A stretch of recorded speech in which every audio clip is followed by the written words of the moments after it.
베드로전서 5장 7절 말씀. 너희 염려를 다 주께 맡기라. 이는 그가 너희를 돌보심이라. 자, 한 절 말씀입니다. 한번 다시 읽어볼게요. 너희 염려를 다 주께 맡기라. 이는 그가 너희를 돌보심이라. 아주 중요한 말씀입니다. 줌으로 이렇게 화면을 보면서 저희가 예배를 드리는 거는 지금 처음인 것 같아요. 그래서 저도 약간 어색한 부분도 있고 또 새롭기도 하고 여러분들 얼굴 뵈니까 또 좋기도 하고 여러 가지 마음입니다. 요즘에는 한국에서 남자 아이들끼리 낚시를 하면은 아주 위험하다고 해요. 우리 노세현 집사님이 한국 가셔가지고 저에게 해주신 말씀인데, 남자 아이들끼리 낚시를 하는 게 아주 위험하다고 합니다. 왜 그런지 아세요?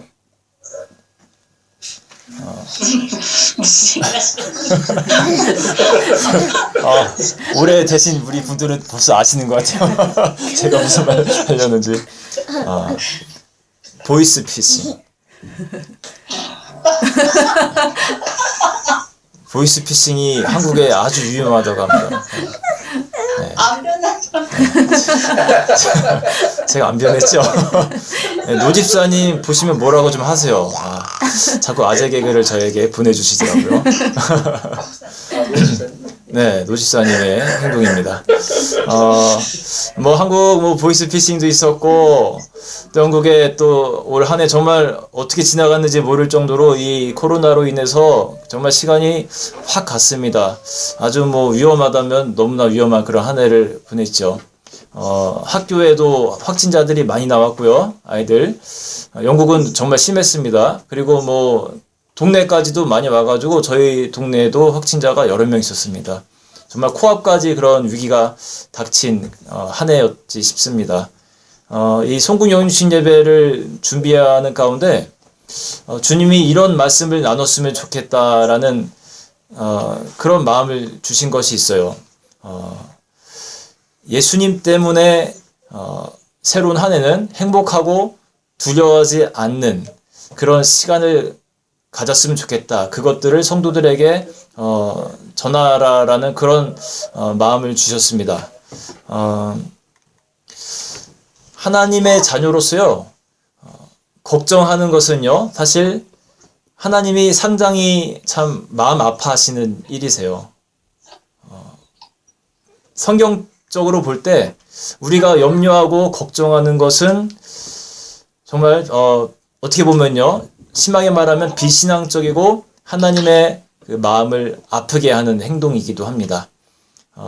우리 어린이들은 지금 잘 안 보이는데, 만약에 한번 가정을 해보세요. 초등학교 2학년짜리 아이가 이제 3학년에 올라가면서 잠을 계속 못 자는 거예요. 걱정이 돼가지고. 무슨 걱정을 하니 하고 물어보니까, 이제 3학년 올라가면 체육복도 준비해야 되고, 또, 준비물도 많아질 텐데, 나는 도대체 우리 아버지 어머니가 이런 준비물들, 이런 것들을 다, 챙겨주실지, 걱정이 돼가지고 잠을 못 이루겠다고.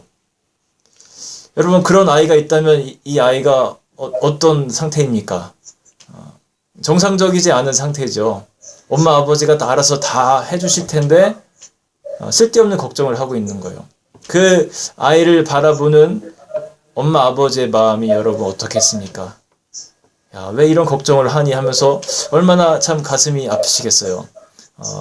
근데 우리의 모습도 이와 매우 비슷합니다. 우리는 아무런 걱정 없이 살아간다고 생각하고 사는데, 하나님 보실 때는 너무 많은 쓸데없는 걱정을 갖고 살아갈 때가 많은 거예요. 부모된 하나님을 믿지 못하고 그냥 그렇게만 살아가는 거예요. 제가 직업군인 시절에 서산에서 조그만한 개척교회를 생겼습니다.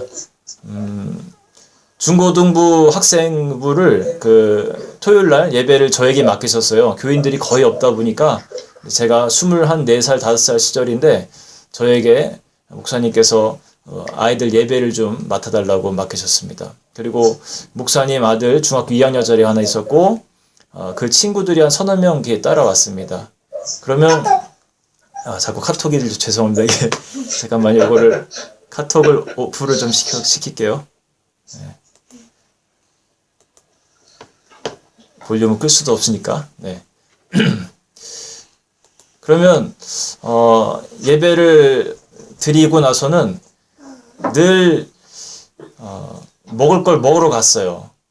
뭐 그 동네에 이제 뭐 먹자 골목도 많고 그래서 늘 아이들 데리고 음식을 먹으러 갔습니다. 때로는 교회로 피자를 시키기도 하고 아이들이 와가지고 예배만 드리고 뭐 그냥 집으로 돌아가면은 무슨 재미가 있겠습니까? 그래서 정말 많이 사 먹였어요. 거의 매주 먹을 거 먹으러 갔어요. 그리고는 한 1년, 2년 지나면서 그 아이들이 숫자가 늘기 시작했습니다. 15명, 많게는 25명까지 늘어나기 시작했어요. 제 월급의 10분의 1은 그거 애들 사주느라고 다 썼던 것 같아요, 정말. 총각 때니까 그 가능할 수 있었습니다. 교회에서는 저를 이제 한 선생이라고 불렀어요, 우리 집사님들께서 군인 시절에. 그리고 방학 때 생각나는 에피소드가 하나 있는데 방학 때 그 아이들을 데리고 주말에 서울의 남대문 시장을 한번 간 적이 있습니다. 새벽 시장이죠. 밤에 출발해서 새벽에 이제 아이들 구경을 시켜주고 온 거예요. 어디 이제 주차를 시켜놓고 남대문 시장 그까지 걸어가는 길이 지금 생각하면 참 위험했습니다. 한 10분 이상을 걸어갔는데 어둡고 또 뭐 후미진 골목도 많았고요. 또 이렇게 술 먹고 건들거리는 그런 사람들도 되게 많았습니다. 저는 그 인솔자이기 때문에 나름 긴장도 좀 되고 걱정도 됐는데 그런데 우리 중고등부 아이들의 얼굴을 보니까 너무 편안한 거예요. 아무런 걱정도 없이. 저는 혹시라도 누가 와서 시비 걸면 어떡하지, 뭐 또 애가 또 하나 사라지면 어떡하지, 막 그런 걱정을 하고 있는데 그 중학교, 고등학교 애들은 너무나 천진난만하게 그냥 마냥 즐거워하는 겁니다. 왜 그랬을까 가만히 생각을 해봤어요. 아마도 그 애들 마음속에는 우리 선생님이, 우리 군인 선생님이 어떤 일이 일어나도 우리들을 지켜줄 것이다 라는 어떤 그런 믿음이 있었던 것 같아요. 저도 어린 시절에 어른 한 명만 있으면 그런 생각을 했었거든요. 교회에 어떤 선생님이 계시거나. 그리고 또 하나 기억나는 장면이 있습니다. 제가 군대 이제 퇴근을 하고 서산 시내에 걸어가고 있는데 우리 교회 학생 한 명을 만났어요. 중학생을. 저를 보면서 굉장히 반가워하면서 선생님, 제가 조금 전에 어떤 골목길에서 고등학생들로 보이는 그 깡패 형들을 만나가지고 그 이제 삥 뜯겼다는 거예요. 거기를 같이 가자는 거예요. 거기를 같이 가서 그 형들을 혼내주라는 겁니다. 금방 돈 뺏기고 왔다고. 야, 이게 난감하더라고요. 제가 이제 군복을 입고 있는 상태에서 민간인하고 혹시라도 시비가 붙어서 뭐 싸우거나 그러면 정말 큰일 나거든요. 또 고등학교 애들 뭐 얼마나 무섭습니까? 그래서 잠깐 고민을 하다가 그래도 가오가 있죠. 네, 가자 했어요. 야, 바라기는 마음속으로 바라기는 그 애들이 군인 아저씨에게 덤비지 않기를 제가 그냥 가서 혼내주고 할 수만 있다면 복음으로 또 이렇게 좀 훈계를 해주고 싶은 마음이 있었습니다. 그래서 갔는데 네. 누구예요? 선재 연재가 들었습니다. 네, 반갑습니다. 안녕하세요. 네, 반갑습니다, 원지사님. 그 골목길에 갔는데 감사한 일인지 어쩐 일인지 애들이 없는 거예요. 그 삥 뜯은 애들이 얼마나 고마운지. 그 가는 길에 저는 약간의 긴장감이 있었어요. 그런데 그 우리 교회 학생, 목사님 아들이었거든요. 그 애는 그렇게 편안해 보이고 발걸음이 막 가볍습니다. 우리 선생님이 가면 해결해 줄 거라는 어떤 그런 믿음이 있는 거예요. 사람이 그래요. 내가 믿는 사람 하나만 있으면은 아주 든든합니다. 그렇죠. 그런데 우리는 왜 걱정하면서 염려하면서 살아가는 걸까요? 여러분들 어떠세요? 염려가 있으세요? 없으세요? 우리 상강이 잘 들리죠? 염려가 있어요? 없어요? 이거는 뭐야? 엄지손가락은 엄지손가락은 들었다가 갑자기 내졌습니다. 이거 무슨 뜻인지 모르겠어요. 우리는요 하나님을 믿는다고 하는데 가만 보면요 못 믿고 살아가는 것 같아요. 너무 염려가 많아요. 일상에 대한 걱정, 또 인생에 대한 무거운 걱정들, 염려들이 너무나 많이 우리가 갖고 살아갑니다. 성경을 보면요 많은 위대한 그런 신앙의 선배들이 나오시죠. 근데 정말로 아주 뛰어나셨던 분들은 아주 탁월한 다른 것이 있습니다. 그게 뭔지 아세요? 다른 어떤 이스라엘 백성들 보면 다 하나님의 자손들이고 그래서 기본적으로 하나님을 믿는 믿음은 동일한데 탁월하게 다른 것이 하나 있어요.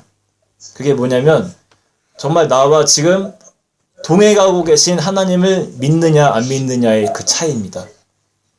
하나 예를 들어보면 다윗이 그래요.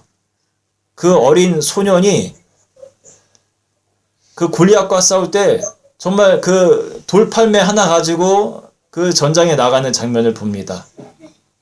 무슨 힘이 있다고 그가 나갈 수 있겠습니까? 나와 동행하는 하나님을 정말로 믿었던 거예요.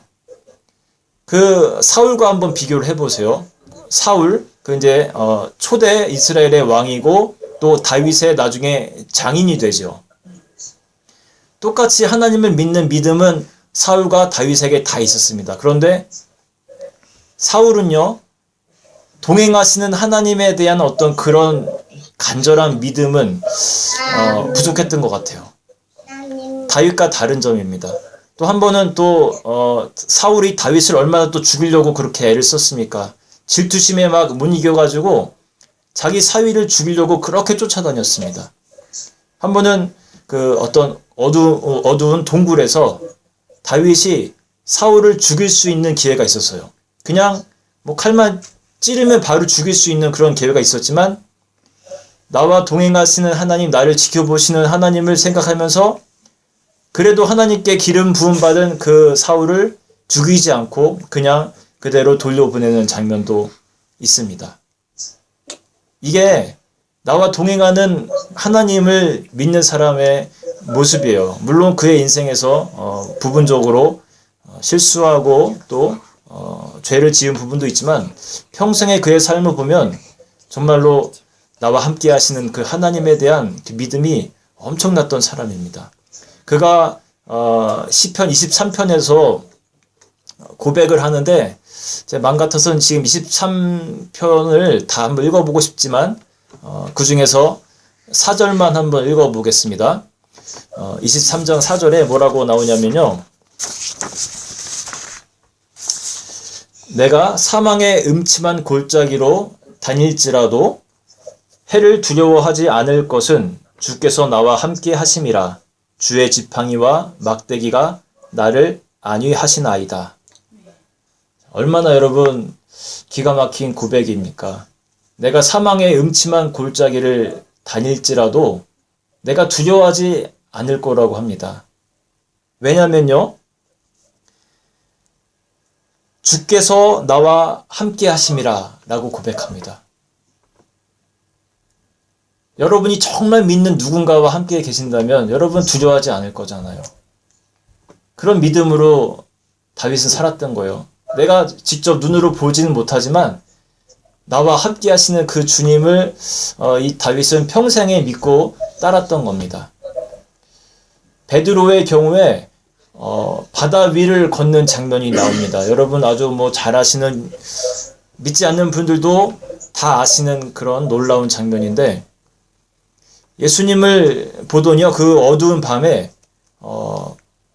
나로 하여금 그 바다 위를 한번 걷게 해달라는 그런 요청을 하시죠. 그리고 예수님이 원하면 내려와라, 바다 위를 걸어라 말씀하십니다. 그리고 믿음으로 딱 그 물을 밟았을 때 정말 물 위를 걷게 되는 역사가 펼쳐졌어요. 그런데 여러분, 갑자기 빠집니다. 왜 빠져요? 믿음은 똑같아요. 좀 전하고. 저분이 예수님인 걸 알고 똑같은 믿음이 있는데 잘 걷다가 갑자기 빠집니다. 성경에 보면요, 그 바람을 보고 무서워서 빠졌다고 합니다. 예수님을 바라보고 나와 지금 계속해서 동행하실 그 예수님을 바라보면서 그냥 믿음으로 쭉 가면 되는데 순간적으로 그 예수님을 잠깐 잃어버리고 주변을 본 거예요. 환경을 본 거예요. 바람을 보고 또 어두운 그 물도 아마 같이 봤겠죠. 그러면서 순간적으로 믿음을 잃을 때, 하나님을 잃을 때 그가 빠지게 되는 역사가 펼쳐졌습니다. 그런데 여러분, 이 바다에 빠진 기억은요, 그의 평생에 있어서 아주 놀라운 힘으로 작용을 했을 겁니다. 그가 초대 교회를 이끌어 나감에 있어서 얼마나 어려운 때가 많았겠습니까? 그리고 무거운 짐으로 다가오는 일들도 굉장히 많았을 거예요. 그럴 때마다 바다에 빠졌을 때 그 경험을 상기해 보았을 겁니다. 내가 하나님을 똑바로 바라보면 되지. 그래, 어떤 어려움이 있어도 내가 주님만 온전히 바라보면 되지. 그러한 믿음이 베드로의 마음 가운데 분명히 있었을 겁니다. 여러분, 공중 나는 새도 하나님이 먹이신다고 했고요. 저 들에 핀 그런 들풀들도 하나님이 다 입히신다고 했습니다. 그러면서 하시는 말씀이 뭐냐면, 하물며 너희일까 보냐라는 말씀을 하셨어요. 새보다도 들풀보다도 훨씬 많이 사랑하는 너희들일까 보냐. 염려하지 말라는 겁니다. 내가 입히고 내가 먹이신다는 그런 하나님의 약속의 말씀입니다. 우리가 두려워하지 않았으면 좋겠어요.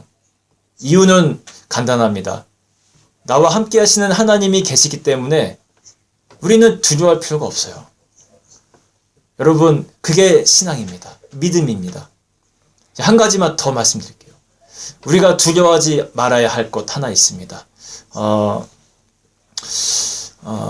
어떤 그 가이드 하시는 분께서 이제 목사님들을 가이드 하시다가 차에서 이런 질문을 한번 던졌습니다. 목사님들, 여행이 즐거운 이유가 혹시 뭔지 아세요? 뭐 여러 가지 답이 막 나왔겠죠. 그런데 그 가이드께서 하시는 말씀이 돌아갈 곳이 있기 때문입니다 라는 말씀을 하셨대요. 돌아갈 곳이 없이 계속 여행만 한다면 아마 우리는 금방 지칠 겁니다. 아무리 좋은 곳에 가도 그럴 거예요. 결국은 우리 인생이 돌아갈 곳, 본향이 있기 때문에 우리가 이 인생 여정을 살아가는 것이 어떤 일이 있어도 즐거울 수밖에 없는 그런 이유입니다. 제 옆에 있는 드리가 며칠 전에 저에게 이런 질문을 갑자기 해요. 뜬금없이. 아빠는 천국 가면은 제일 먼저 뭐 하고 싶냐고 물어봐요. 그렇죠? 드리야? 그래서 제가 뜻밖의 질문에 잠깐 당황을 했어요. 천국 가면 진짜 내가 제일 먼저 뭘 하고 싶을까? 잠깐 생각하면서 이렇게 대답했습니다. 제 이제 진심을 말한 거예요. 먼저는 예수님을 만나서 예수님께 감사하다고 그렇게 인사를 드리겠지. 그리고 나서가 문제예요. 그리고 나서 나는 제일 먼저 뭘 하고 싶을까 생각해 보니까 제 육신의 부모님을 먼저 찾아가고 싶을 것 같더라고요. 그래서 부모님을 만나서 이야기하고, 그리고 제 살아있는 동안에 정말 친했던 친구들을 만나서 같이 이야기하고 놀겠지. 그렇게 드리에게 얘기했습니다. 그러니까 드리가 그러면 천국 커피 마시면서 놀 거야? 그러는 거예요.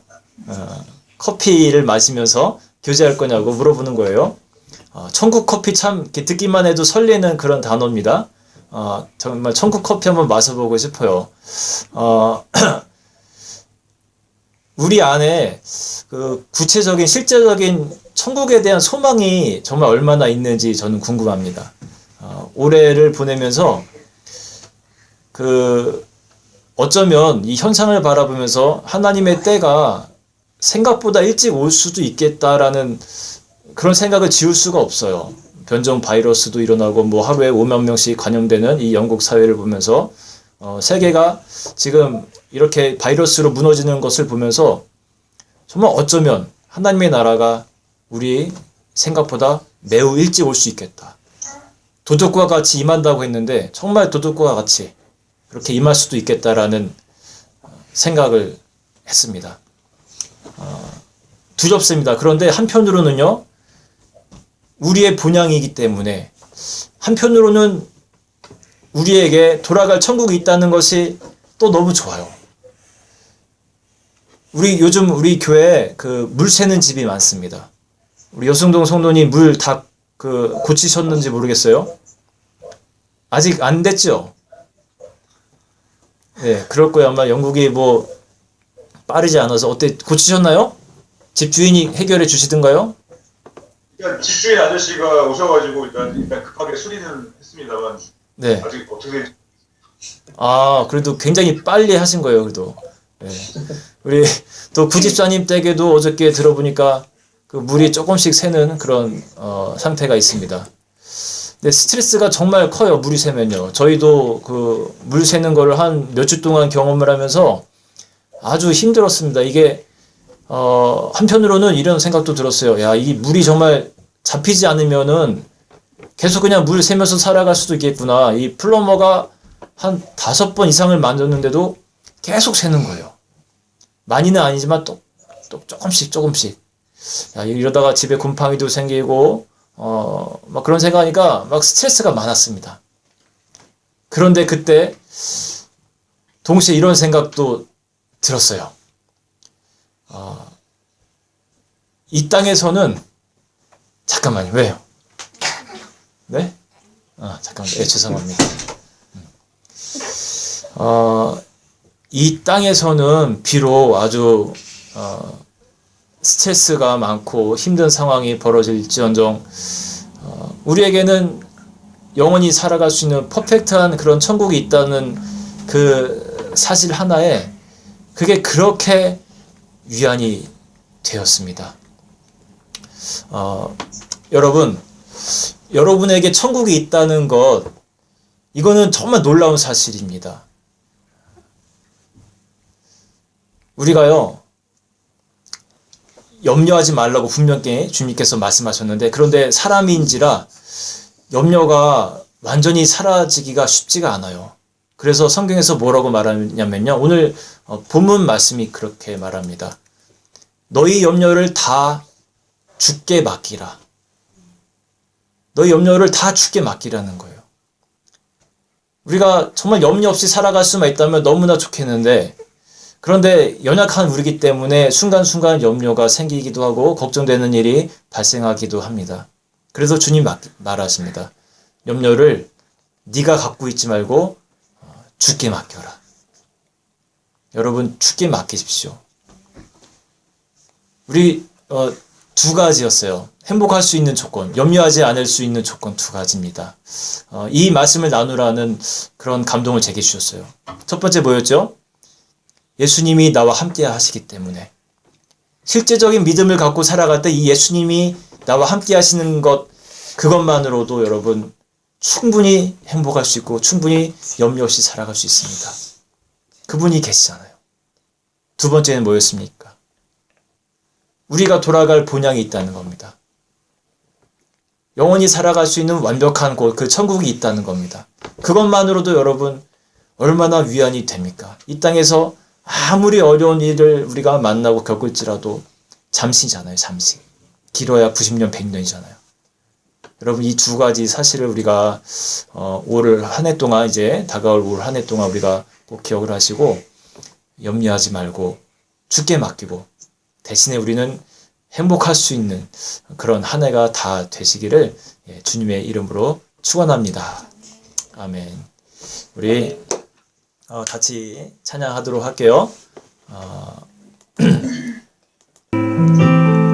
네, 준비됐습니다. 허무한 시절 지날 때 성령님이 함께 하시기 때문에 우리는 행복할 수 있습니다. 같이 고백하겠습니다.